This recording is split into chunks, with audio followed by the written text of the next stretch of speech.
सुप्रभात ओडिशा। नमस्कार बंधुगण, आपण को आम यूट्यूब चैनल पॉलिटिकल आडारे स्वागत। टॉप न्यूज गुड़िक जानापी भिडटी को शेष पर्यंत देखंतु। परवर्ती खबर आज आरंभ हेबो जनगणना। आज देश में जनगणना आरंभ हेबो। प्रथम पर्यायर सगणना हेबो। यह हेबो देशर प्रथम थर पर डिजिटल जनगणना। राज्यपाल जनगणना आरंभ हेबो। व्यक्तिगत तथ्य काहारी को जणाजिबो नाही। प्रथम पर्यायर सगणना 15 दिन धरी चलिबो। जणे चाहिले सेथिरे थिबा 33टी प्रश्न जरिए उत्तर रखिपारे।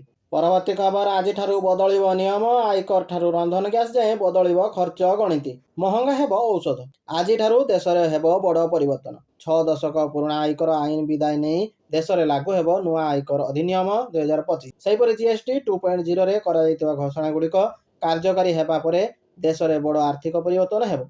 यार सीधासलख प्रभाव जड़े साधारण नागरिक उपरे पड़ो। वेतन ठारू नहीं रंधन गैस और नीतिदिनिया खर्च गणित बदल 2026-27 ठारू 12 लाख पर्यंत आय रे कर मुक्ति मिलिबो। अन्यपटे मध्यप्राच्य युद्ध जोगु एलपीजी औषध एवं कार महंगा हेबो। परवर्ती खबर आज एटीएम रु टंका उठाइबा हेबो महंगा। एचडीएफसी रु पीएनबी पर्यंत समस्त बैंक रे लागू हेबो एही शुल्क।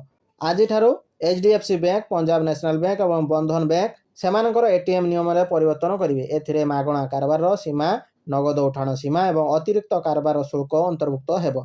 एही नूतन नियम कार्यकारी हेबा सहित ग्राहक मानक पूर्व अपेक्षा अधिक योजना सहित एटीएम व्यवहार करने को पड़ो। कारण निर्धारित सीमा अतिक्रम करुथारु कारबार पई अतिरिक्त शुल्क लागिबो। एही परिवर्तन गुड़िक सीधासलख सेमानक उपरे प्रभाव पकाइबो जो माने बारंबार एटीएम व्यवहार करंती। परवर्ती खबर ओडिशा रे एसआईआर स्थगित जानंतु काहेकि। स्पेशल इंटेंसिव रिविजन एसआईआर को नहीं राज्य मुख्य निर्वाचन अधिकारी सीईओ एक बड़ सूचना देइचंती। आज ओडिशा रे हेबाकु थिबा एसआईआर स्थगित करा जाइतिबा नै सीईओ सूचना देइचंती। विभिन्न राज्य रे निर्वाचन थिबारु एसआईआर स्थगित नै निष्पत्ति निया जाइतिबा सीईओ गणमाध्यम को प्रकाश करिसंती। परवर्ती खबर फास्टैग एनुअल पास हैला महंगा। आज देबाकु हेबो अधिक टंका। जानंतु केते बढ़िला दर। सारा देश में राजपथ में यातायात करुवा यात्री मानक पई गुरुत्वपूर्ण खबर। भारतीय राष्ट्रीय राजमार्ग प्राधिकरण एनएचआई फास्टैग वार्षिक पास मूल्य वृद्धि करने को निष्पत्ति नहीं। नूतन दर आज लागू हेबो। पूर्वर वार्षिक फास्टैग पास 3000 मिलुला किंतु एबे यह 75 टंका वृद्धि होइछि। फलस्वरूप आपण एबे एही पास 3075 टंका रे किनि परिबे।